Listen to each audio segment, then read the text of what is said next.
A police inspector hailing from a farming family couldn't just resist working on fields as he spent an hour plowing lands at Malepalli village under Bethamangala police limits in Kolar district. Venkatesh R. 45, police inspector at Bethamangala, was on his way to a village for some inspection when he spotted a farmer plowing his lands.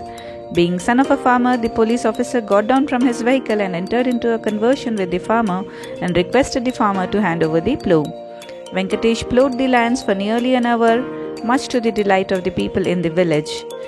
Venkatesh, who hails from Maddur in Mandya district, said his father owns lands in the village, and before joining the police department, he was assisting his father in agricultural activities, including plowing, sowing and harvesting, but never tried his hands on plow. Report by Deepti R. from Kolar for Salar.